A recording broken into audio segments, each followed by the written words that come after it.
থেকে কম জব করেন তারা হাত তুলবেন। তো মনে হচ্ছে তো সবাই জব করেন, ভালো। তো আমরা কি নিয়ে আলোচনা করবো আজকে? কি নিয়ে আলোচনা হবে বলুন, আপনারা যেমন বলুন সেরকম, আমরা তো এসছি, আপনারা যা বলবেন তাই হবে।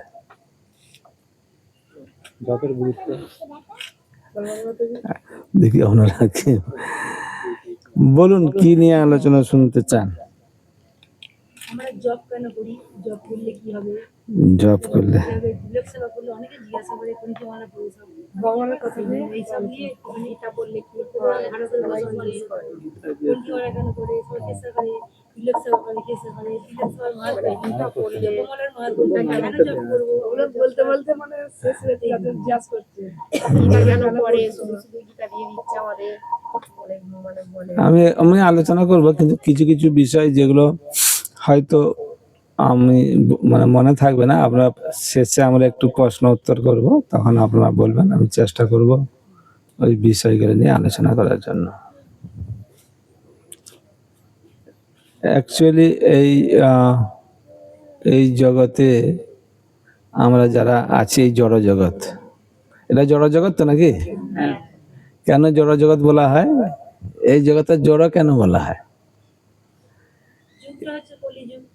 যুগ না, এই জগৎটার কথা বলছি। এই জড় জগৎ মানে এই জগৎটা সৃষ্টি হয়েছে, কিছুদিন থাকবে, তারপর আবার ধ্বংস হয়ে যাবে, সেই জন্য বলে জড় জগৎ। জড় জগৎ আর একটা হচ্ছে চিন্ময় জগৎ। চিন্ময় জগৎ বা পারমার্থিক জগৎ, বৈকুণ্ঠ জগৎ বলতে পারেন। সেই জগৎ কোনোদিনও ধ্বংস বা নষ্ট হয় না। এই জগৎটার সৃষ্টি হয়, কিছুকাল থাকে, আবার ধ্বংস হয়ে যায়। আমরা যা কিছু আশেপাশে দেখি, কোনো জিনিসই নিত্য না। একদিন সৃষ্টি হয়েছে, কিছুদিন থাকবে, একদিন না একদিন নষ্ট হবেই হবে। আমরা যারা এই বাড়ি ঘরদোর যারা করি, মাটির বাড়িতে তাড়াতাড়ি নষ্ট হয়, সেটা আমরা ইটের বাড়ি করি, সিমেন্টের বাড়ি করি। সিমেন্টের বাড়ি, ইটের বাড়ি কতদিন থাকবে? 100 বছর, 150 বছর, তারপর নষ্ট হবে না? হবে না, নষ্ট হয়ে যাবে। তো এই জগতে সবকিছু নষ্ট হয়ে যায়। আমাদের শরীর আমরা কত যত্ন করি, তাই না? এখন শীতকাল, আমরা ভেজলিন, বিভিন্ন ক্রিম লাগাই, চুলে রং লাগাই, পা ফাটে ভেজলিন লাগাই, মজা পরি, তাই না? তো আমাদের এই শরীরটা থাকবে না নষ্ট হবে?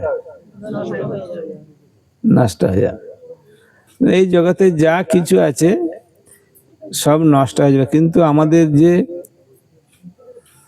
আত্মা, শরীরের মধ্যে আত্মা আছে তো নাকি? শরীরের মধ্যে আত্মা আছে, যেটা কোনোদিনও নষ্ট হয় না। আমরা যখন কেউ মারা যায়, আমরা তখন কি ক্রন্দন করি, বাবা চলে গেলে, মা চলে গেলে, বা দাদু তুমি চলে গেলে, এরকম বলি না? কিন্তু শরীরটা তো সামনেই থাকে, কিন্তু কে যায়? আমরা আগে বলতাম প্রাণটা চলে যায়। ইসকনে আসার পরে আমরা তখন বুঝতে শিখেছি যে শরীরে একজন আত্মা থাকে। আত্মাটা কোনখানে থাকে? হৃদয়ে থাকে। আমাদের যে হৃদদেশে আত্মাটা থাকে। তো আত্মাটা হচ্ছে নিত্য। আত্মা কবে সৃষ্টি হয়েছে আমরা জানি? অনাদিকাল ধরে আত্মা আছে। ভগবান কৃষ্ণ ভগবদ গীতায় বলছেন, মামই বাংশ জীবলোকে জীবভূত সনাতন। এই আত্মা হচ্ছে ভগবানের অংশ। আমরা হচ্ছি প্রত্যেকে, সমস্ত জীবের আত্মা আছে। সমস্ত জীব, এই না যে মানুষের আত্মা আছে, মানুষ, গাছপালা, পশু পাখি, কীট পতঙ্গ, সকলের আত্মা আছে, যত জীব আছে। এই যে আমরা যারা নড়াচড়া করে বা যারা বৃদ্ধি হয়, যে সমস্ত গাছপালা, তাদের সকলের আত্মা আছে।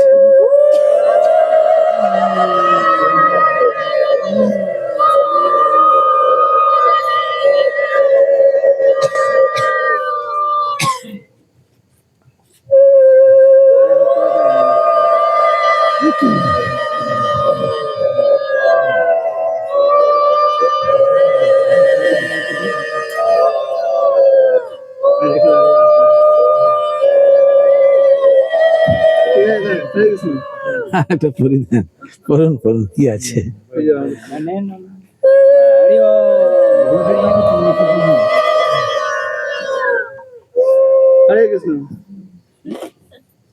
তাহলে সমস্ত জীবেরই আত্মা আছে। তো আমরা এই জগতে যারা আছি তারা আমরা আনন্দ পাই না কষ্ট পাই এই জগতে?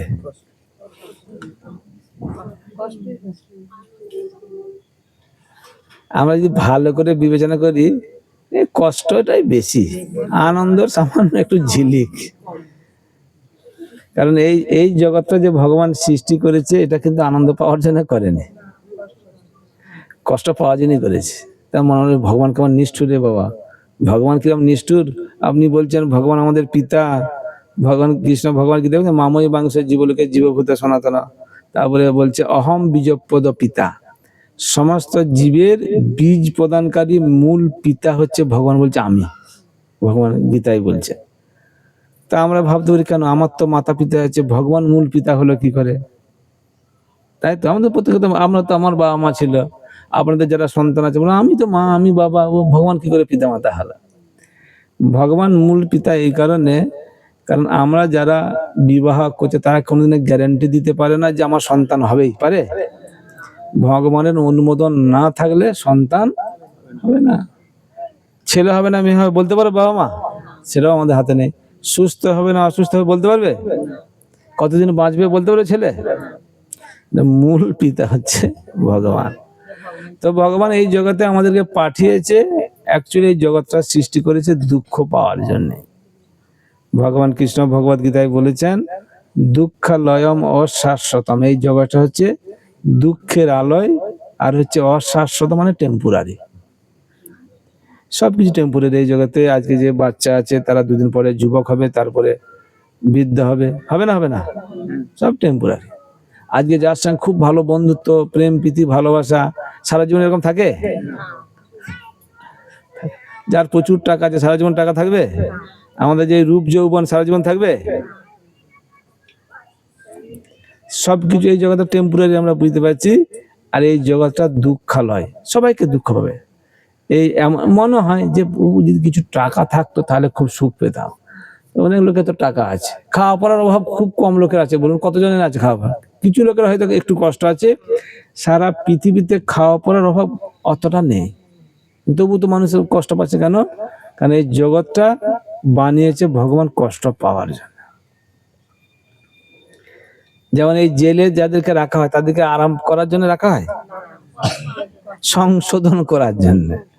ভুল করেছে তাদের সংশোধন করার জন্য। আমরা এই জগতে যে ভগবান পাঠিয়েছে আমাদেরকে সংশোধন করার জন্য। বউ আমরা কি দোষ করেছি? কি দোষ করেছি আমরা? আমরা ভগবানকে ভুলে গেছি, ভগবানকে বাদ দিয়ে আমরা ভোগ করতে চাই। ভগবান সবকিছু দিয়েছে, ভগবান সবকিছু দিয়েছে। বাচ্চা জন্ম হওয়ার আগে মায়ের বুকে দুধকে সৃষ্টি করে ভগবান, রেডি করে সমস্ত জীব, শুধু মানুষের না, সমস্ত জীবের বাচ্চা জন্ম হয়ে কি খাবে সেটা ভগবান ঠিক করে দেয়। আপনারা হয়তো ভাববেন প্রভু চাকরি করতে কত ধান চাল এসব উৎপাদন করে আমাদের জীব ভরণ পোষণ করতে হয়, তো মানুষ ছাড়া তো আরো অনেক জীব আছে, তারা কি না খেতে মরে যাচ্ছে? তাদের ভরণ পোষণ কে যোগাচ্ছে? ভগবান যোগাচ্ছে। মানুষ সমাজে এই ক্রাইসিস কেন না? হয়তো আমরা কি করি, যার যতটা প্রয়োজন তার থেকে বেশি সংগ্রহ করে ফেলি, নিজের হয়তো যেটা দরকার নেই তার থেকে বেশি ভোগ করে ফেলি, সেই জন্য মনুষ্য সমাজে এই সমস্যাটা বেশি।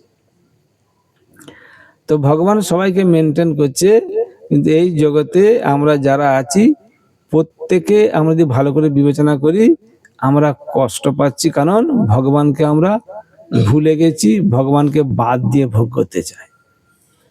আমরা যখন হসপিটালে থাকি, যদি কারো রোগ হয়, যে অক্সিজেন লাগবে, তো 1 সিলিন্ডার অক্সিজেনের কিরকম দাম? ভালোই দাম লাগে না? আমরা সারাদিন যে নিঃশ্বাস নিচ্ছি বাতাস থেকে, অক্সিজেনটা কে দিয়েছে? আমার দাদুও দেয়নি, তার দাদুও দেয়নি, ভগবান দিয়েছে। এই যে রাত্রেবেলা আলো জ্বলছে, আলোগুলোর জন্য ইলেকট্রিক বিল দিতে হয়? দিনের বেলা যে সূর্য আলো এত দিচ্ছে আমরা পয়সা দিই? এই যে 1 বোতল জল কিনে যে 8 টাকা 10 টাকা করে দাম কিনা জলগুলো, তো ভগবান এত যে জল দিয়েছে পয়সা দিই আমরা? ভগবানের সবকিছু দিয়েছে। তো সেই জন্য ভগবান, আমরা যখন জন্ম এসেছিলাম এই জগতে আমরা সঙ্গে কি নিয়ে এসেছিলাম জানি না? জামা কাপড় পরে আসিনি, আর যখন যাবো কি নিয়ে যাবো? তাহলে মাঝখানে এত সব কি? এসছি যখন কিছুই নিয়ে আসিনি, যখন যাব কিছুই নিয়ে যাব না, কিন্তু মাঝখানে কত কাণ্ড হচ্ছে, তাই না? মনে করলে আমরা হাসি পাই। আমরা যাওয়ার সময় কি নিয়ে যাই? আমরা কর্মের ফলটা নিয়ে যাই, কর্মের ফলটা যাবে। আমরা অ্যাকচুয়ালি এই যে জীবনটা কাটাচ্ছি, আমরা অন্যান্য জন্মে আমরা যা করেছি তার ফল ভোগ করছি। না হলে একজন দেখবেন জন্ম থেকেই সুস্থ সবল নিরোগ থাকে, টাকা পয়সার অভাব থাকে না, অনেক কিছু থাকে। আবার অনেকের অনেক কিছু অভাব থাকে, অনেকের শরীরের বিভিন্ন কষ্ট জন্মগত হবে, অনেকে ঠিকমতো খেতে পায় না, ঠিকমতো চিকিৎসা করাতে পারে না, ঠিকমতো পড়তে পায় না, সুযোগ পায় না, হয় না। তো এগুলো আমরা কর্মের ফল ভোগ করছি। এই ভোগ করতে করতে আমরা আবার নতুন কর্ম সৃষ্টি করছি, আগের জন্মের ফলটা ভোগ করছি, আবার এই নতুন কর্মও সৃষ্টি করছি। যেমন ঠিক সারা মাস কাজ করার পরে মাসে সরকার বেতন দেয় না, যারা চাকরি করে কাজ করে, মাসের 2 তারিখ 3 তারিখ হবে আগের মাসের বেতনটা দিয়ে দেয়। সেরকম আগের জন্মে যা করেছি সেই ফলটা আমরা এই জন্মে ভোগ করছি। ভোগ করতে করতে আবার নতুন কর্ম করছি, সেটা আবার কখন ভোগ হবে? পরের জন্মে ভোগ হবে। কিছু কিছু খারাপ কর্ম, এমন কর্ম আছে 7 জন্ম 5 জন্ম ধরে ভোগ করতে হয় খারাপ কর্মের কাজ। আমরা শুনেছি 7 জন্ম এই ফল ভোগ করতে হয়। যারা মানুষ হত্যা করে, আরো যারা গরিত ব্রহ্ম হত্যা করে, এরকম মানে ভগবানের সম্পদ চুরি করে, গুরুদেবের সম্পদ চুরি করে, এরকম ওই 7 জন্ম ধরে তার ফল ভোগ করতে হয়। তো সেই জন্যে এই জগতে আমরা ভগবানকে ভুলে গেছি। যিনি আমাদের আচার্য বলছেন, কৃষ্ণ ভুলি যেই জীব অনাদি বহির্মুখ, অতএব নিকটস্থ মায়া তারে দেয় সংসার আদি দুঃখ। মায়া মানে কি? আমরা বলি না মায়া, মায়া মানে যেটা নয় সেটাকে সেই রকম ভাবা। আমরা ভাবছি আমাদের আত্মীয় স্বজন বন্ধু বান্ধব এরা আপন, এরা আমাকে বাঁচাবে, এরা আমাকে রক্ষা করবে, এটাই মায়া। রক্ষা করতে পারে?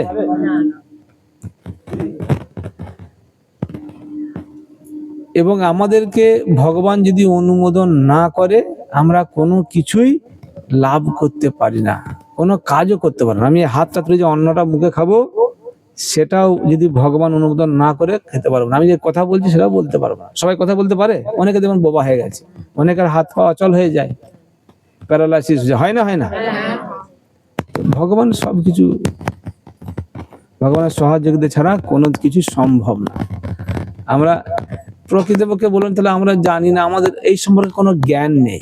ভগবানকে আমরা জানি না। কেন জানি না? কারণ আমাদের স্কুলে কলেজে কোনো জায়গায় শেখানো হয় না। আমরা যদি বলি ভগবানকে, আপনারা জানেন ভগবানকে? বলুন।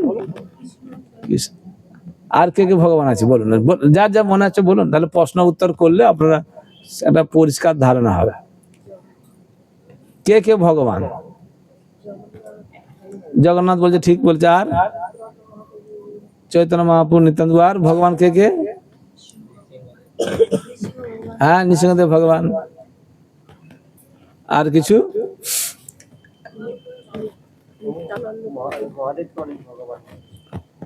মহাদেবের স্থিতিটা হচ্ছে দেবতার ভগবানের মাঝামাঝি। অ্যাকচুয়ালি এই জগতে দেবতা আছে আর ভগবান আছে, তাই না? আমরা কিন্তু ভগবান সম্পর্কে, ধর্ম সম্পর্কে আমাদের হিন্দু ধর্মের কোনো শিক্ষার ব্যবস্থা নেই। সেই জন্যে আমরা কে ভগবান জানি না, আমাদের ধর্মগ্রন্থ কি আমরা জানি না। কেন জানি না? কোনো শিক্ষার ব্যবস্থা নেই। এটা আমাদের দোষ না, এটা মানে আমাদের সমাজ ব্যবস্থার দোষ। যারা মুসলমান ধর্মে আছে দেখবেন বাচ্চা মেয়ে মাতাজি পুরুষ সবাই কিন্তু কোরআন পড়ে, নামাজ পড়ে। আর যারা খ্রিস্টান আছে বাইবেল পড়ে। কিন্তু আমাদের হিন্দু ধর্মের এরকম ব্যবস্থা আছে? হিন্দুদের ধর্মগ্রন্থ কি আমরা অনেকেই জানি না, তারপরে ভগবানকে জানি না। কিন্তু শিল প্রভুপাদের কৃপায় আমাদের একটা সুযোগ হয়েছে।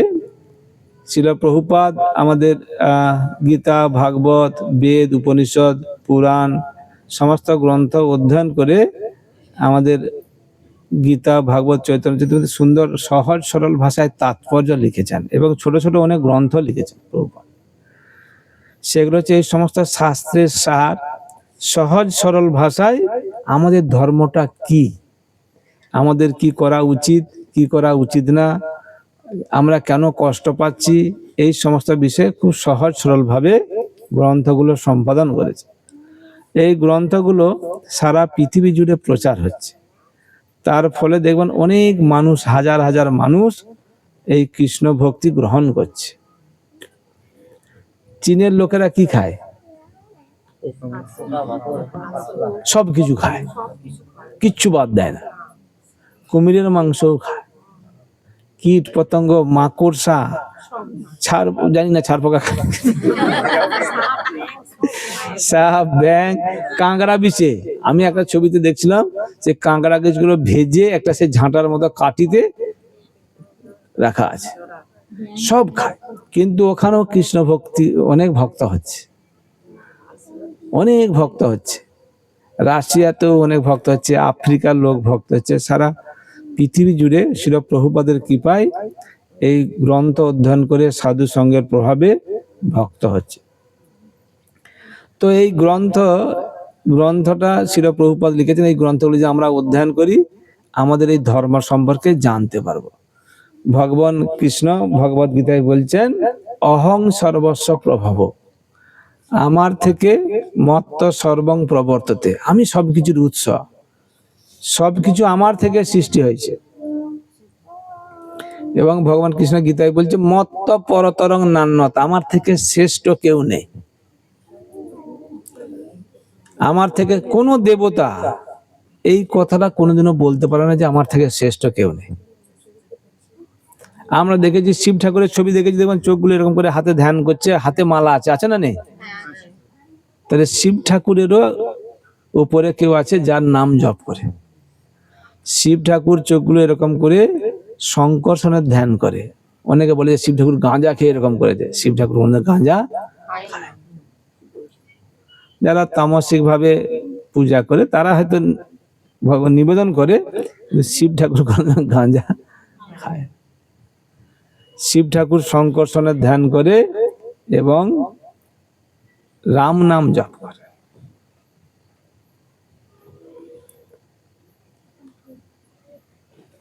ব্রহ্ম সংহিতায় ব্রহ্মা বলছেন, ঈশ্বর পরম কৃষ্ণ সচিদানন্দ বিগ্রহ অনাদির আদি গোবিন্দ সর্বকারণ কারণ। দেবতারা ছোটখাটো ঈশ্বর, শিব ঠাকুর হচ্ছে মহেশ্বর। আমরা মহেশ্বর বলি না, দেবতাদের থেকেও শ্রেষ্ঠ। কিন্তু পরমেশ্বরকে ভগবান, পরমেশ্বর হচ্ছে ভগবান, তার উপরে আর কেউ নেই। একলা ঈশ্বর কৃষ্ণ আর সব ভিত্ত, যারে জইছে না চাই সে তৈছে করে নিত্য। একমাত্র কৃষ্ণ হচ্ছে পরম পুরুষোত্তম ভগবান, ওনার উপরে কেউ নেই। অনাদির আদি গোবিন্দ, যার কোনো আদি নেই। সমস্ত দেবী দেবতাদেরও আদি আছে, তাদের পিতা মাতা আছে, সৃষ্টিকর্তা আছে, কিন্তু ভগবান কৃষ্ণের কোনো আদি নেই। কিন্তু এই জড় জগতে লীলা করার জন্য, বাৎসল্য রস আস্বাদন করার জন্য ভক্তকে পিতামাতা রূপে স্বীকার করেন, কিন্তু প্রকৃতপক্ষে ভগবানের কেউ পিতামাতা নেই। ভগবানের কোনো ওনার সৃষ্টিকর্তা কেউ নেই। ভগবান স্বয়ং অনাদি আদি গোবিন্দ। দেবী দেবতারা হচ্ছেন ভগবানের প্রিয়জন, সেবক। আমার যেমন একটা দেশ চালানোর জন্য, সরকার চালানোর জন্য, কোম্পানি চালানোর জন্য বিভিন্ন দায়িত্বের লোক থাকে, এই ব্রহ্মাণ্ড পরিচালনা করার জন্য, বিভিন্ন সেবার জন্য বিভিন্ন দেবী দেবতাকে দায়িত্ব দিয়েছে। জলের দেবতাকে, বাতাসের দেবতা, আগুনের দেবতা অগ্নিদেব। তো এইভাবে সমস্ত দেবী দেবতাদেরকে ভগবান বিভিন্ন সেবাতে লাগিয়েছে। সেখানে বিভিন্ন দেবী দেবতা হাতে বিভিন্ন অস্ত্র থাকে না, থাকে না? তার মানে কাজ করে। আর ভগবান হাতে কি থাকে? অস্ত্র থাকে। মালিক যে, সে বাঁশি বাজিয়ে বন্ধু বান্ধবীর সঙ্গে নৃত্য করে, করে না, করে না? আসল মালিক, ওনাকে কোনো কাজ করতে হয়? শিব ঠাকুরের ব্যাপারটা ব্রহ্মসংহিতায় ব্রহ্মা বলছেন, ক্ষীরং যথাদধি বিকার বিশেষ যোগাত সঞ্জায়তে নহি তত পিতগস্তি হেত য সম্বুধাম অপি তথা সমপৈতি কার্যাত গোবিন্দমাদি পুরুষাং তমহং ভজামি। শিব ঠাকুরের উদাহরণটা এরকম বলছেন যে দুধকে যেমন বিশেষ ভাবে ক্রিয়াবশত দই করা হয়, সাজা দিলে দই হয়ে যায় না, সেরকম ভগবান বিষ্ণু হচ্ছে গুণাতীত। এই জগৎকে পরিচালনা করার জন্য বিষ্ণু নিজেকে শিব রূপে পরিবর্তন করেন। বুঝতে পারছেন? বিষ্ণু নিজেকে শিব রূপে পরিবর্তন করেন, ঠিক যেমন দুধ থেকে দই হয়ে যায়। দইটাকে কি আর দুধ করা যাবে? কিন্তু শিব ঠাকুর কোনোদিন বিষ্ণু হতে পারে না, বিষ্ণু নিজেকে শিব রূপে ট্রান্সফর্ম করে এই জগৎকে পরিচালনা করার জন্য। রাধারানী প্রকাশ হচ্ছে লক্ষ্মী দেবী, লক্ষ্মী দেবী থেকে দুর্গা দেবী ট্রান্সফর্ম হয় এই জগৎকে পরিচালনা করার জন্য। এই জগতের যে জড় জগতের পরিচালনার দায়িত্ব দেওয়া আছে শিব ঠাকুর আর মা দুর্গাকে। শিব ঠাকুরকে এই জগতের পিতা, মা দুর্গাকে মাতা বলা হয়। ব্রহ্মসংহিতায় বলছেন, সৃষ্টি স্থিতি প্রলয় সাধন শক্তি রেখা ছায়েব যস্য ভুবনানি বিভর্তি দুর্গা ইচ্ছানুরূপমপি যস্য যশ শ্রেষ্ঠতে সা। মা দুর্গা দেবী এই যে সৃষ্টি স্থিতি প্রলয় সাধনকারিণী যে দেবতা মা দুর্গা দেবী, তিনি হচ্ছেন ভগবানের ছায়া শক্তি। ছায়েব যস্য ভুবনানি বিভর্তি দুর্গা, ভগবানের স্বরূপ শক্তির ছায়া। ইচ্ছানুরূপমপি যশ শ্রেষ্ঠতে সা, ভগবানের ইচ্ছা অনুযায়ী সেবা করে। ভগবান যেমন চায় সেইভাবে সেবা করে, মা দুর্গা ইচ্ছা মতো সেবা করতে পারে না। সূর্যদেব যেমন এই যে কাল চক্রে ভ্রমণ করে, সূর্যদেবকে ওই দায়িত্ব দিয়েছে। সূর্যদেব মনে করে না না শীতকাল হয়েছে, একটু ঢাকা নিয়ে ঘুমাবো, একটু দেরি করে উঠবো, এরকম হবে?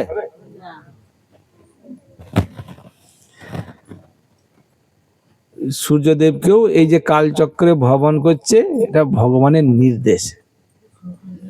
তো স্বয়ং ভগবান হচ্ছেন কৃষ্ণ। এই দেবী দেবতাদেরকে আমরা ভগবান বলে মনে করি, প্রকৃতপক্ষে দেবী দেবতারা ভগবান নয়, ওনারা ভগবানের অধীনে সেবা করে। ভগবদ গীতায় বলছে, কামস্তৈ অপহিত জ্ঞান প্রপদ্যন্তে অন্য দেবতা তং তং নিয়মাস্তায়া প্রকৃত নিয়তা সয়া। বিভিন্ন কামনা বাসনা তাৎক্ষণিক পূরণ করার জন্য লোকেরা বিভিন্ন দেবী দেবতার পূজা করে। কেউ হয়তো মেয়ের বিয়ে হচ্ছে না, ছেলের চাকরি হচ্ছে না, স্বামীর অসুখ, কোনো ঝামেলা আছে, সেই জন্য বিভিন্ন দেবী দেবতার পূজা করে না করে না? কুম্ভ মেলায় লোক যাচ্ছিল, সোমবারে কত লোক জল ঢালতে যায়, বিভিন্ন মনের বাসনা কামনা থাকে। তো এই সমস্ত কামনা বাসনা পূর্ণ করার জন্য বিভিন্ন দেবী দেবতার পূজা করে। ভগবান বলছেন যে মানুষ বিভিন্ন দেবী দেবতার পূজা করে, সেই দেবী দেবতার প্রতি যে শ্রদ্ধাটা সেটাও আমি দিই। जो जং ভক্তা তনু ভক্তা শ্রদ্ধা অর্চুতুম ইচ্ছতি তস্য তস্য অচলম শ্রদ্ধাম তমেব বিদ ধাম্যহম। ভগবান প্রত্যেক মানুষের হৃদয়ে পরমাত্মা রূপে আছে। ভগবান বলছেন সেই দেবতার প্রতি শ্রদ্ধাটা আমি প্রদান করি। সতয়া শ্রদ্ধা যুক্তা তস্য আরাধনা ইহতে লভতে চ তত কামান ময়াএব বিহিতানি তান। দেবী দেবতার পূজা করার ফলে দেবী দেবতার যে পুরস্কার দেয়, যে আশীর্বাদ দেয়, ভগবান বলছে সেটা আমি অনুমোদন করি। কোন দেবী দেবতা স্বতন্ত্রভাবে স্বাধীনভাবে তার ভক্তদেরকে কোনো কিছু দিতে পারে না। ভগবান কৃষ্ণ গীতায় বলে সেটা আমি অনুমোদন, ভগবান সই না করলে সেটা দেবী দেবতা দিতে পারবে না। তারপরে শ্লোকে বলছেন, অন্তবত্তু ফলম তেসাম তদ ভবতি অল্প মেধসাম। দেবী দেবতারা যে ফলটা প্রদান করে সেটা হচ্ছে অন্ত মানে টেম্পুরারি। দেবী দেবতার কাছ থেকে আমরা যেটা পাই সাময়িক সুবিধা পাই, সেটা নিত্য সুবিধা পাই না। হয়তো আমার টাকা পয়সার কারো অসুবিধে, মা দুর্গার পুজো একটু টাকা পয়সা পেলো, এই না যে সারা জীবনে তার টাকার অভাব হবে না। কোনো রোগ হয়েছে, কোনো দেবী দেবতার পূজা করে রোগটা ভালো হলো, এমন নয় যে সারা জীবনে আর কোনোদিনও রোগ হবে না। এই যে ভগবান কৃষ্ণ গীতায় বলে দিয়েছেন যে দেবী দেবতার কাছ থেকে যে ফলটা পাই সেটা হচ্ছে টেম্পুরারি। অন্তবত্তু ফলম তেসাম তদ ভবতি অল্প বেদেশাম দেবান দেবযজ জানতি। যারা দেবী দেবতার শ্রদ্ধা সহকারে পূজা করে, মৃত্যুর পরে তারা সেই দেবলোকে যায়। মদ ভক্তা জানতি মামপি, আমার ভক্তরা আমার কাছে ফিরে আসে। তাহলে দেবী দেবতা থাকে কোথায়? এই যে জড় জগৎ আমি বললাম, এটা হচ্ছে 14 তলা একটা বিল্ডিং এর মতো। এটা মাঝখানে আমরা আছি ভূলোক, ভূপলোক, স্বর্গলোক, মহলোক, জনলোক, তপলোক, সত্যলোক। টপ ফ্লোর হচ্ছে সত্যলোক, যেখানে ব্রহ্মা থাকে। নিচের দিকে অতল, বিতল, সুতল, তলাতল, মহাতল, রসাতল, পাতাল। নিচের দিকে 7টা লোক। এই 14 লোকের মধ্যেই দেবী দেবতারা থাকে। এই 14টা তলা বিশিষ্ট এই যে ব্রহ্মাণ্ড, সব জায়গাতে দুঃখ, কষ্ট, জন্ম, মৃত্যু, জরা, ব্যাধি আছে। তো দেবী দেবতারা যখন দেবলোকে যায়, ব্রহ্মার যখন মৃত্যু হয়, এই জড় জগৎটা ধ্বংস হয়ে যায়। সমস্ত আত্মাগুলো তখন বিষ্ণুর শরীরে প্রবেশ করে। আবার যখন নতুন করে ব্রহ্মার জন্ম হয়, জগৎ সৃষ্টি হয়, সেই আত্মাগুলো কর্মফল অনুযায়ী আবার এসে শরীর ধারণ করে। তো এই জগতে এই যে এত এই জীব জন্মগ্রহণ করছে, মৃত্যু হচ্ছে, আবার চলছে এই পন্থাটা, এই জগতে আমরা মনে মনে ভাবি যে স্বর্গে গেলে খুব আরাম। স্বর্গে গেলে আরাম না আরাম নেই? একটু সুখ তো আছে, সুযোগ সুবিধা আছে। তো আমরা বলি না আমার শ্বশুর স্বর্গে গেছে, আমার বাবা, আগে বলতাম তখন জানতাম স্বর্গটাই জানতাম সব থেকে ভালো জায়গা, ওখানে একটু সুযোগ সুবিধা বেশি। যেমন লোকে আমেরিকা যায় না, আমেরিকা বা দুবাই বা আমাদের দেশে যারা বোম্বে যায়, বিভিন্ন জায়গায় কাজ কাম করে, অনেক সুযোগ সুবিধা, টাকা পয়সা একটু বেশি। আমেরিকা, লন্ডন, ওখানে একটু সুযোগ সুবিধা, টাকা পয়সা বেশি। আমাদের উপরে যে ভূলোক, ভূবলোক, স্বর্গলোকের সুযোগ সুবিধা একটু, আয়ু বেশি, ভোগ করার সুযোগ বেশি, কিন্তু ওখানেও দুঃখ, কষ্ট, জন্ম, মৃত্যু, জরা, ব্যাধি আছে। দেবতাদের সঙ্গে ওষুধের যুদ্ধ হয়? দেবতাদের সঙ্গে অসুরের যুদ্ধ হয় তো হয় না? স্বর্গলোক অসুরেরা দখল করে নিয়েছিল বলে তাই দেবতারা তখন দুর্গা দেবীর আরাধনা করেছিল। মহিষাসুরকে বধ করেছিল, শুম্ভ নিশুম্ভকে বধ করেছিল। তো স্বর্গে তো সরকার চেঞ্জ হয়, সারা জীবন দেবতাদের সরকার থাকে না, কখনো দেবতার সরকার, কখনো অসুরের সরকার, হয় না? আছে না? তো ওখানেও চিরশান্তি নেই, একটু সুযোগ সুবিধা বেশি, কিন্তু সবকিছু টেনশন, উদ্বেগ আছে। সেই জন্য ভগবান বলছেন মদ ভক্তা জানতি মামপি, আমার ভক্তরা আমার কাছে ফিরে আসে। তাহলে ভগবান কোথায় থাকে? এই জড় জগতের বাইরে গোলক বৃন্দাবনে থাকে, বা বৈকুণ্ঠ লোক। বৈকুণ্ঠ মানে যেখানে কোনো কুণ্ঠা নেই, কোনো টেনশন নেই। আমাদের টেনশন আছে না নেই? আছে। জন্ম মৃত্যু জরা ব্যাধি আছে, শরীরে রোগ জ্বালা আছে, কিন্তু বৈকুণ্ঠ লোকে সেখানে কোনো টেনশন নেই, জন্ম মৃত্যু জরা ব্যাধি নেই। সেখানে আমরা যারা যাব, সেখানে নিত্যকাল আমরা যৌবন অবস্থা প্রাপ্ত হয়ে যাব, তারপর আর বয়স বাড়বে না। মানে কোনো পার্টি পলিটিক্স নেই, কোনো ঝুট ঝামেলা নেই। আপনি ভাববেন না যে এত লোক গেলে জায়গা পাবো কোথায়, অনেক জায়গা। ওই আধ্যাত্মিক জগৎটা বাড়তে থাকে।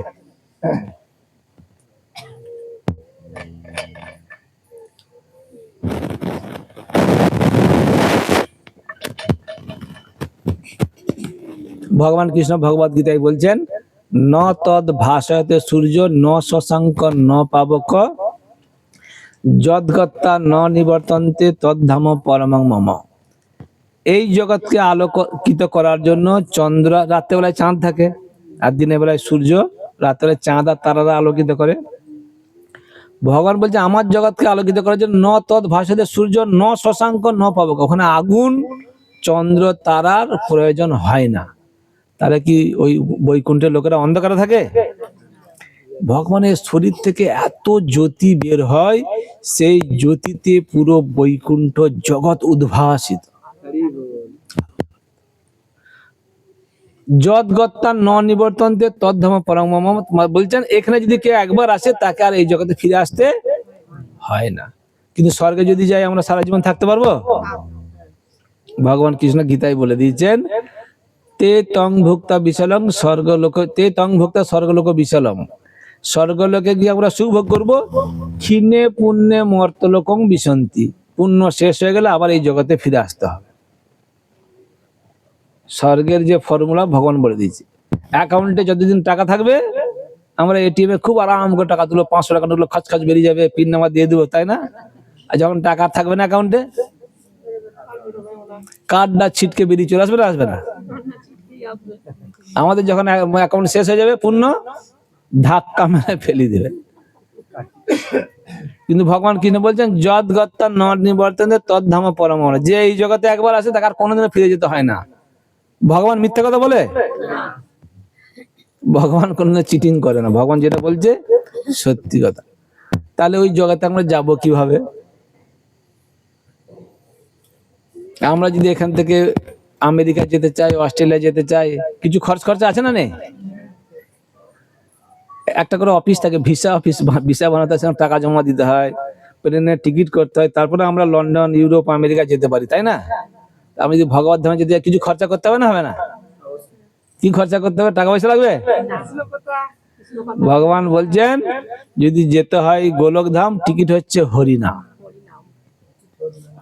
আমাদের এই কলিযুগের মানুষের জন্য ভগবান এই সুযোগটা চরম সুযোগ দিয়েছে, বিরাট ডিসকাউন্ট দিয়েছে।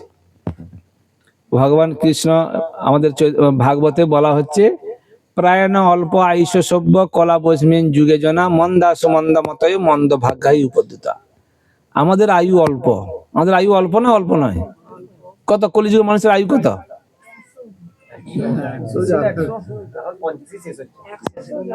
100 বছর আয়ু। কিন্তু 100 বছর কজন বাঁচে? আছে কেউ বাড়িতে আপনাদের? 50-এর পর থেকে যে কে যে কখন, জেনারেলি 50-এর পর থেকে একে একে কে যে কখন যাবে কোনো আমরা জানি না। আমাদের আয়ু অল্প, প্রায়ণ অল্প আয়ুষ। কলিযুগের মানুষের লক্ষণ হচ্ছে আয়ু অল্প, মন্দা, আমরা অলস। অলস না? অলস না? প্রভু কি বলছেন আপনার? আমরা অলস? আমাদের সংসার, গরু বাছুর, বাচ্চা কাচ্চা আছে, কত কিছু মেনটেন করতে হয়। আমরা পারমার্থিক কাজে অলস। যদি বলে মন্দিরে আসুন, তখন বলে ঠাকুর টানালে যাব। আর যদি বলে বিয়ে বাড়ি হচ্ছে, একটা অর্কেস্ট্রা হচ্ছে, মিস চৈতালি এসছে কলকাতা থেকে, অর্কেস্ট্রা হবে, ঠাকুর টানাই না, আমরা নিজেরা ছুটি। আমরা পারমার্থিক কাজে অলস। মন্দা মানে অলস। সুমন্দ মতয়, আমাদের মনটা সবসময় খারাপের দিকে যায়, যায় না? যায় না? ভালো জিনিসের দিকে যেতে অটোমেটিক মন খারাপ। এটা কলিযুগের মানুষের লক্ষ্য। মন্দা সুমন্দ, মন্দ ভাগ্য, আমাদের ভাগ্যটা খারাপ। কোনো ভালো কাজ, ভালো জিনিস সহজে হতে চায় না। অটোমেটিক ঘুম থেকে উঠে একটা খুব সুন্দর জিনিস, সুসংবাদ এলো, এরকম হয়েছে? হয় না। কত একটা চাকরির পিছনে কত খাটতে হয়, একটা ভালো কাজ করতে গেলে কত পরিশ্রম করতে হয়, কত দুঃখ সহ্য করতে হয়। মন্দ ভাগ্যা। উপদ্রুত মানে আমরা রোগ জ্বালা। আমাদের রোগ জ্বালা আছে না? নেই? কি কি রোগ জ্বালা আছে? সুগার হয়, প্রেসার হয়, কোলেস্টেরল হয়, গ্যাস্ট্রিক হয়, আর্থ্রাইটিস হচ্ছে, কোমরে ব্যথা, হাঁটুর ব্যথা, দাঁতের ব্যথা, শ্বাসকষ্ট, শুয়ে ঘুম হয় না, খেয়ে হজম হয় না, হয় না? হয় না? এরা কলিযুগে মানুষের রোগে ভর্তি। কিন্তু শাস্ত্রে বলছে কলের দোষ নিধে রাজন। কলিযুগের দোষের সমুদ্র, সবকিছু খারাপ। যত কলিযুগে দেখবেন বেশিরভাগ জিনিসই খারাপ। অস্তি এক মহান গুণ, একটা মহান গুণ আছে। কি মহান গুণ? কীর্তনাদেব কৃষ্ণস্ব মুক্ত সঙ্গ পরং ভজেত। শুধুমাত্র যদি আমরা হরিনাম করি, তাহলে আমরা এই জগৎ থেকে উদ্ধার পেয়ে যাব। বলুন হরে কৃষ্ণ, হরে কৃষ্ণ, কৃষ্ণ কৃষ্ণ হরে হরে, হরে রাম, হরে রাম, রাম রাম হরে হরে। হরিনাম করতে আমাদের কারো কষ্ট হলো? বাবু এই হরিনাম করলে আমার ছাতি ব্যথা হচ্ছে, মুখে ঝাল লাগছে, এরকম হলো না কারো? টাকা খরচা হয়েছে? তাহলে হরিনাম করবো না? করবো না?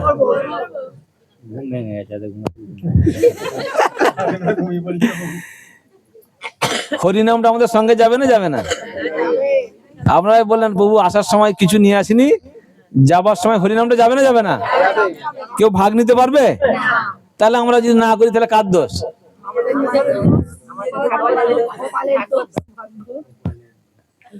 পরের জন্মে আমরা কোথায় যাব জানি? ভগবান কৃষ্ণ কিন্তু গীতায় গ্যারেন্টি দিচ্ছে, স্বল্পম অপিয়স্য ধর্মস্য ত্রায়েতে মহত ভয়াত। যদি আমরা হরি নাম করি, গ্যারেন্টি আমাদের যদি জন্ম আবার হয়ও, মানুষ জন্ম হবে, আবার ভক্তির সুযোগ পাবো। একটু যদি আমরা ভক্তি করি, আমরা সংসার ভয় থেকে রক্ষা পাবো। আমরা আবার ভক্তি করে, ভক্তি পূর্ণ করে ভগবদ্ধামে ফিরে যাবার এই সুযোগটা পাবো। যদি আমরা না করি, মনুষ্য জন্ম পাইয়া রাধা কৃষ্ণ না ভজিয়া জানিয়া শুনিয়া বিষ খায়। জেনে শুনে আমরা বিষ খাবো, লোকে বকা বলবে না? সত্য যুগে মানুষের আয়ু ছিল 1 লক্ষ বছর। সত্য যুগে ভগবানকে পেতে হলে হাজার হাজার বছর ধরে ধ্যান করতে হতো। 50,000 বছর, 60,000 বছর ধ্যান করতে। আমরা শুনেছি। আমরা ধ্যান করতে পারবো? এখন চোখ বন্ধ করে একবার বসে দেখবেন, সকালবেলা ঘুম ভরবে, ঘুম থেকে উঠবেন, এই চোখ বন্ধ করে বসে থাকবেন, নাক ডেকে ঘুম আসবে না? আসবে না? ধ্যান করতে আমরা পারবো না। ত্রেতা যুগে কিতে যত ধ্যায়তে বিষ্ণু, মানে সত্য যুগে ধ্যান করে ভগবানকে পেতে হয়। তেতায়াং যজত মখই, ত্রেতা যুগে বড় বড় যজ্ঞ করতে হতো। রাজসূয় যজ্ঞ, গোমেদ যজ্ঞ, অশ্বমেধ যজ্ঞ, বিশ্বজিৎ যজ্ঞ। সেই যজ্ঞের জন্য সেরকম ব্রাহ্মণ ছিল যারা মন্ত্রের দ্বারা যজ্ঞে আগুন জ্বালিয়ে দিতে পারত। আমরা এখন পারি? ও দেশ লাইটার নিয়ে আসুন, নাহলে গ্যাস লাইটার নিয়ে আসুন, বলি না? আর এত খরচা করে সেই যজ্ঞ আমরা করতে পারবো না। দাপরে পরিচর্যাং, দাপর যুগে বিরাট বিরাট মন্দির করে খুব আড়ম্বর সহকারে পূজা করতে হতো, বিষ্ণুর পূজা দিয়ে ভগবানকে পেত। সেরকম পারবো আমরা? আমরা 10-20 টাকা চাঁদা দিতে আমরা হিমশিম খেয়ে যাই না? তাহলে আমরা সেই পূজাও করতে পারবো না। তাহলে কলিযুগে কলৌ তৎ হরি কীর্তন, কলিযুগের মানুষ জানে ভগবান, এই কলিযুগের মানুষ বেশি কিছু পারবে না, শুধুমাত্র হরি নাম করলে হবে। আর 3 যুগে ধ্যানাদিতে যেই ফল হয়, কলিযুগে কৃষ্ণ নামে সেই ফল পায়। এই যে যজ্ঞ ধ্যান করে যে ফল, শুধুমাত্র হরি নাম করে সেই ফল পায়। হরে কৃষ্ণ হরে কৃষ্ণ কৃষ্ণ কৃষ্ণ হরে হরে, হরে রাম রাম রাম হরে হরে। কলিকালে নাম রূপে কৃষ্ণ অবতার। এই যে হরিনামটা করলাম, এটা কোনো সাধারণ বস্তু না, স্বয়ং কৃষ্ণ এই হরি নাম রূপে অবতার নিয়েছে। এই নাম হইতে হয় সর্বজগৎ নিস্তার, সমস্ত জগতের লোক উদ্ধার পেয়ে যাবে হরি নাম করে। গোলকেরও প্রেমধন হরিনাম সংকীর্তন, এইটা হচ্ছে গোলকের প্রেম ধন, হরিনাম সংকীর্তন। রতিনা জন্মিল কেনে তাই, বিষয় বিষানলে দিবানিশি হিয়া জলে, জুড়াইতে না কইনে উপায়। এই গোলকের প্রেম ধন হরিনাম সংকীর্তন চৈতন্য মহাপ্রভু বিতরণ করার জন্য এসছে। পাপি তাপি যত ছিল হরিনামে উদ্ধারিল, তার সাক্ষী জগায় মাধায়। আমরাও ছোটখাটো জগায় মাধায়। তো আমরা যদি হরিনাম করি, তাহলে আমাদের একটা ভরসা আছে। ইতি ষোড়শক নাম কলি কলমশ নাশনম নাত পরতর উপায় সর্ব বিদেশি দৃশ্যতে। কলি সন্তরণ উপনিষদ আছে, সেখানে বলা হচ্ছে এই 16 নাম 32 অক্ষর যে হরিনাম করলাম, সমস্ত বেদ উপনিষদ জুড়ে এর থেকে শ্রেষ্ঠ বস্তু আর কিছু নেই। বৃহৎ নারদীয় পুরাণে বলছেন, হরের নাম হরের নামইব কেবলম কলৌ নাস্তেব্য নাস্তেব্য নাস্তেব্য গতিরন্যথা। কলিযুগে হরিনাম ছাড়া আর কোনো গতি নাই, গতি নাই, গতি নাই। 3 বার বলছে, মিথ্যা কথা বলছে? তাহলে আমরা করবো না? তাহলে আমাদেরকে হরিনাম করতে। তো আমাদের চৈতন্য মহাপ্রভু এই গোলকের প্রেম ধন হরিনাম সংকীর্তন বিতরণ করার জন্য এসেছেন। মহাপ্রভু ভবিষ্যৎবাণী করেছেন, পৃথিবীতে আছে যত নগরাদি গ্রাম, সর্বত্র প্রচার হইবে মোর নাম। সারা পৃথিবী জুড়ে মহাপ্রভুর নাম প্রচার হবে। চৈতন্য মহাপ্রভুর প্রিয় ভক্ত শিল প্রভুপাদ 69 বছর বয়সে সারা পৃথিবী জুড়ে এই নাম প্রচার করেছেন। 69 বছর বয়সে, কারো এখানে 69 আছে নাকি? 69 বছর বয়সে কিরকম অবস্থা হবে মোটামুটি অনুমান করতে পারছি। শিল প্রভুপাদ আমাদের মতো বদ্ধ জীবকে উদ্ধার করার জন্য 69 বছর বয়সে উনি আমেরিকায় গিয়ে এবং 12 বছরে সারা পৃথিবী 14 বার ভ্রমণ করে অনেক কেন্দ্র স্থাপন করেছেন। প্রায় 1200-র ওপরে ইসকনের কেন্দ্র আছে। এই কেন্দ্রগুলো আছে না, অনেক কেন্দ্র, অনেক লাভ হবে, প্রফিট হবে, এই জন্য না, মানুষ যেন সহজে সাধু সঙ্গ করতে পারে, গীতা ভাগবতের শিক্ষা গ্রহণ করতে পারে, সেই জন্যে শিল প্রভুপাদ সারা পৃথিবী জুড়ে প্রচার করে। তা আমাদের কর্তব্য এই গীতা ভাগবতের শিক্ষা গ্রহণ করা এবং হরি নাম করা। নিতাইয়ের করুণা হবে, ব্রজে রাধা কৃষ্ণ পাবে। আমাদের মতো বদ্ধ জীব, আমাদের আরেকটা ভরসা কি, আমরা কলিযুগে গৌর নিতাই আরো কি পাম। ব্রজেন্দ্র নন্দন যেই সচিশ্রুত হইল সেই, বলরাম হইল নিতাই। দিনহীন যত ছিল হরি নামের উদ্ধারিল, তার সাক্ষী যোগাই মাদায়।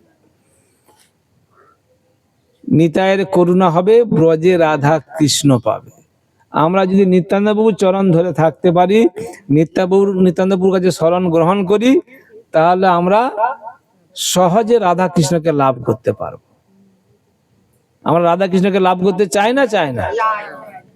তার জন্য আমাদেরকে দৃঢ় হতে হবে, আমাদেরকে প্রচেষ্টা করতে হবে। আমাদের যতটা দৃঢ়তা থাকবে, নিষ্ঠতা থাকবে, ততটা আমরা সেই ফল লাভ করতে পারবো। একটা স্কুলে তো যখন একই মাস্টার পড়ায়, একটা সাবজেক্ট একটা মাস্টার পড়ায়, একই বই, সবাই একই নম্বর পায়? কেউ স্টার পায়, কেউ ফার্স্ট ডিভিশন, কেউ সেকেন্ড ডিভিশন, কেউ পাস করে, আবার কেউ। কেন হয় এরকম? একটা মাস্টার, একই বই, একই স্কুল, কেন এরকম হচ্ছে? সবাইকার সেরকম প্রচেষ্টা নেই। এরকম তো না সবাই যদি ভালো পরীক্ষা দেয়, মাস্টার ইচ্ছা করে নম্বর দেবে না, নম্বর দিলে মাস্টার ফকির হয়ে যাবে, এরকম নাকি? আমরা যদি দৃঢ়ভাবে হরিনাম করি, আমরা যদি ভালো করে ভক্তি জন্য প্রয়াস করি, আমরা সকলেই এই জীবনের শেষে ভগবান ধামে চলে যেতে পারবো। আমরা এই যে ভালো করে বিবেচনা করে যদি আমরা দেখি, এই জীবনে যারা মোটামুটি প্রাপ্তবয়স্ক আছেন, এই সমাজের যে এত পরিবর্তন হচ্ছে, খারাপের দিকে যাচ্ছে। আমরা ভাবছি এই তো আগে কারেন্ট ছিল না, এখন কারেন্ট হয়েছে, এসি হয়েছে, গাড়ি হয়েছে, মোবাইল, অনেক কিছু হয়েছে না? এগুলো কি খুব একটা ভালোর দিকে যাচ্ছে না সমাজটা খারাপের দিকে যাচ্ছে? আমাদের আয়ু বাড়ছে না কমছে? বিবাহ বিচ্ছেদ বাড়ছে না কমছে? আগে লোক দেখে শুনে বিবাহ দেয়, কি আমি জানি না চিনি না, তাকে বিয়ে করব কি করে? কিন্তু লাস্টিং করতো না? করতো না? আপনাদের যারা যারা যারা বয়স্ক, তাদের মা কাকা কাকিমা কাউকে দেখেছেন ছাড়াছাড়ি হচ্ছে? আজকাল হচ্ছে? প্রেম প্রীতি ভালোবাসা শ্রদ্ধা বিশ্বাস সেগুলো কমছে না বাড়ছে? কমে যাচ্ছে। ভালোবাসা কমে যাচ্ছে, শ্রদ্ধা কমে যাচ্ছে, বিশ্বাস কমে যাচ্ছে। তো সেই জন্য এই জগতে যদি আমরা আবার আসি, অবস্থা খারাপ। সেই জন্য বারবার নেড়া কবার বেলতলা যায়, কিন্তু আমরা যদি বারবার যাই তাহলে কার দোষ? কমল দল জল জীবন টলমল। আমরা কদিন বাঁচবো কোনো গ্যারান্টি আছে? কোনো গ্যারান্টি? পদ্ম পাতায় জলটা বাতাসে নড়ছে, কখন জলটা পড়ে টুপ করে পড়ে, একটু বাতাস দেবে, পড়ে গেল। না, আমরা যে কে কবে শরীর ছাড়বো কোনো গ্যারান্টি নেই।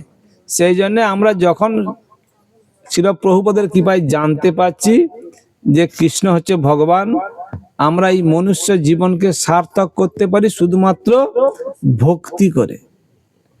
সেই জন্য বিরাট কোনো টাকা পয়সা খরচা নেই, শুধু আমাদের ইচ্ছা, মানসিক দৃঢ় ইচ্ছার প্রয়োজন। আমরা যদি দৃঢ়ভাবে ইচ্ছা করি, চেষ্টা করি, আমরা সবাই এই ভক্তি করার জন্য বিরাট টাকা পয়সা, বিরাট শিক্ষিত, সুন্দর দেখতে হবে এরকম না, বাচ্চা হলে হবে না, বুড়ো হতে হবে এরকমও না।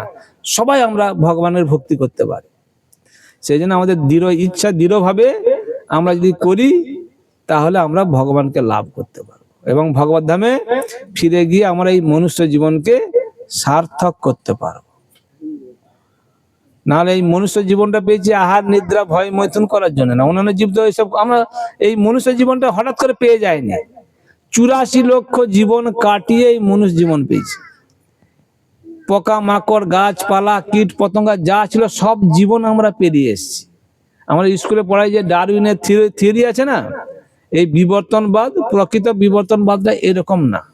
প্রকৃত বিবর্তনবাদ ক্ষুদ্র জীব থেকে আস্তে আস্তে যে জীবন চক্র অনুযায়ী ক্ষুদ্র জীব মৃত্যুর পরে আবার তার থেকে উন্নত জীব পাবে, এইভাবে হতে হতে হতে হতে 84 লক্ষ প্রকার জীবন কাটিয়ে আমরা এই মনুষ্য জীবন পেয়েছি। জলজা নবল অক্সানি, জলে আছে 9 লক্ষ জীব। স্থাবরা লক্ষ বিংশতি, গাছপালা আছে 20 লক্ষ। 30 লক্ষানি পশু, 30 লক্ষ পশু আছে। কৃময়া রুদ্র সংখ্যক, কৃমি কীট আছে 11 লক্ষ। পক্ষী নাম 10 লক্ষ, 10 লক্ষ পক্ষী আছে। 4 লক্ষানি মানুষ, মানব, 4 লক্ষ প্রকার মানুষ আছে। তো এত কষ্ট করার পরে আমরা এত জীবন পেরিয়ে এই মানুষ জীবন পেয়েছি। প্রত্যেক জীবনে কিন্তু আহার নিদ্রা ভয় মৈথুন আমরা করে এসেছি। একটা জীবনে যদি আমরা একটু ভগবানের ভক্তি করি তাহলে আমরা অনায়াসে ভগবত ধামে যেতে পারবো, পার্মানেন্ট সলিউশন করতে পারবো। আমরা পার্মানেন্ট সলিউশন সমাধান চাই না, টেম্পোরারি সমাধান চাই। আমরা সবকিছু পার্মানেন্ট খুঁজি না। কাঁচা বাড়ি পাকা করতে হবে, কারো বিয়ে দিলে পার্মানেন্ট চাকরি করে, সরকারি চাকরি হলে আমরা হ্যাঁ সরকারি চাকরি দিয়ে বিয়ে দিয়ে দে, বলি না বলি না। সেরকম আমরা যদি পার্মানেন্ট সলিউশন আমাদেরও করা উচিত। সেটা আমরা যদি ভক্তি করি, আমরা যদি হরিনাম করি, গীতা ভাগবত শ্রবণ করি, তাহলে আমরা নিত্য সমস্যার সমাধান করতে পারবো, নিত্য আনন্দে থাকতে পারবো। নিত্যানন্দ, নিত্য আনন্দ পেতে হলে আমরা নিত্যানন্দ প্রভুর শরণ গ্রহণ করতে হবে। আপনারা কারা কারা 1 চক্র ধামে গেছেন? হাত তুলুন। কথা অল্প লোক গেছে তো, আসুন যারা যারা গেছেন তাদের দায়িত্ব, যারা যারা যায়নি তাদেরকে নিয়ে আসবেন আপনারা। তবে 1 চক্র ধাম বলতে অনেকে বুঝতে পারছে না যে তারাপীঠে পরে যে মন্দিরটা আছে আগে আগে, হ্যাঁ নিত্যানন্দপুর জন্মস্থান বীরচন্দ্রপুর। তারাপীঠে পরে গেছেন? ওখানে তারাপীঠ গেছেন তো? তারাপীঠের কাছে তো নিত্যানন্দ প্রভুর জন্মস্থান হচ্ছে 1 চক্র ধাম। আমরা 1 চক্র ধাম থেকে আসছি।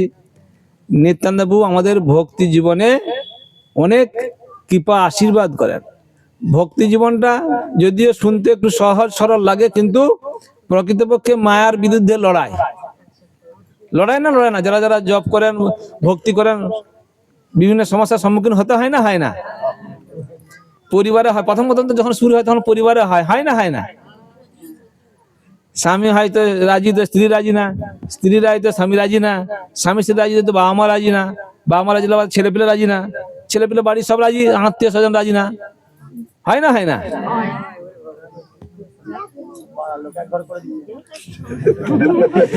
তো এই ভক্তি জীবনে অনেক বাধা। তারপর আবার নিজের শরীর মন থেকে কখনো জব করতে, ক্লাস শুনতে ভালো লাগে, কখনো লাগে না। তো এই ভক্তি জীবন মানে হচ্ছে মায়ার বিরুদ্ধে লড়াই। তার জন্য শক্তি দরকার। সে শক্তি আসবে নিত্যানন্দ প্রভুর কাছ থেকে। নিত্যানন্দ প্রভু হচ্ছে স্বয়ং বলরাম।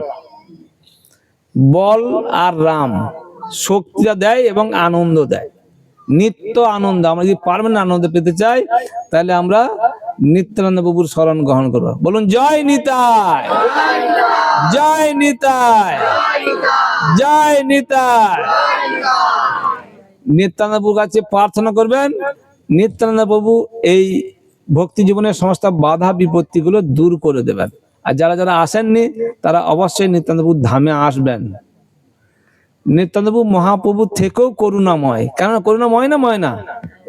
কারণ জগাই মাধাই যখন উদ্ধার হলো, মাধাই তো নিত্যানন্দ প্রভুর কপালে আঘাত করলো, তখন সঙ্গে সঙ্গে মহাপ্রভু সুদর্শন চক্র নিয়ে চলে এসছে, আমি এই দুজনকে শেষ করে দেবো, আমার নিতাইকে মেরেছে।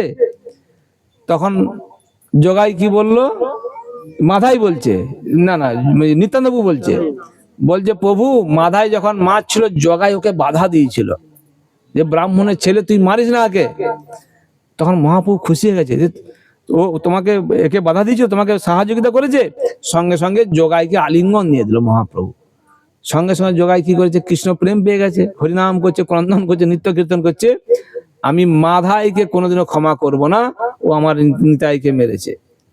নিত্যানন্দপুর তো সমস্যায় পড়ে গেল। নিত্যানন্দপুর ইচ্ছা আছে এই মহাপ্রভু যে পতিত পাবন সেটা এই জগতে আমি প্রতিষ্ঠা করব। এই জগাই মাধাই এমন পাপী ছিল, ওরা খাতা দেখে দেখে পাপ করতো আর একটা টিক মারতো, কি কি পাপ আছে এই জগতে, একটা করতো আর টিক মারতো, আর কি কি বাকি আছে দেখতো, সবগুলো করতো। তো যখন জগাই উদ্ধার হয়ে গেছে তখন মানে চিত্রগুপ্ত যে আছে না, সে অজ্ঞান হয়ে গেছে। কি হয়েছে যে ওনাদের যা পাপ কর্ম আছে গোডাউন ভরে গেছে খাতায়, তাকে উদ্ধার করে দিল। তখন নিত্যানন্দবাবু বলছে প্রভু আমার জীবনের যত স্বীকৃতি আছে আমি মাধাইকে দিলাম, তবু আপনি ওনাকে কৃপা করুন। এই যে লীলা কলিযুগে আপনি তো অস্ত্র দিয়ে হত্যা করার জন্য আসেননি। এই কলিযুগের মানুষের হৃদয়ে সবাইকারই দৈব গুণ আছে, আসুরিক গুণ আছে, দুরকম আমাদের চেতনা আছে। আপনি হরিনাম দিয়ে এই আসুরিক ভাবনা হত্যা করার জন্য আপনি এসেছেন। নাম দিয়ে, নাম রূপ অস্ত্র দিয়ে আপনি এই আসুরিক ভাবনা নষ্ট করে আপনি প্রেম দেওয়ার জন্য এসেছেন। যখন নিতাই বলল আমার জীবনে যত স্বীকৃতি মাধাইকে দিলাম, তখন মহাপ্রভু না দিয়ে থাকতে পারবে? তখন মহাপ্রভু তখন মাধাইকে আলিঙ্গন করলো, কৃষ্ণ প্রেম প্রদান করলো। তো মহাপ্রভু থেকেও নিত্যানন্দ প্রভু আরো বেশি কৃপা। সেই জন্য নিত্যানন্দ প্রভুর কাছে প্রার্থনা করবেন, এক চক্কর ধামে আসবেন, হরিনাম করবেন এবং এই মনুষ্য জীবনকে সার্থক করবেন। হরে কৃষ্ণা হরে কৃষ্ণা কৃষ্ণা কৃষ্ণা হরে হরে হরে রাম হরে রাম রাম রাম হরে হরে। এরপরে আপনাদের যদি কোনো প্রশ্ন থাকে আমরা আলোচনা করব।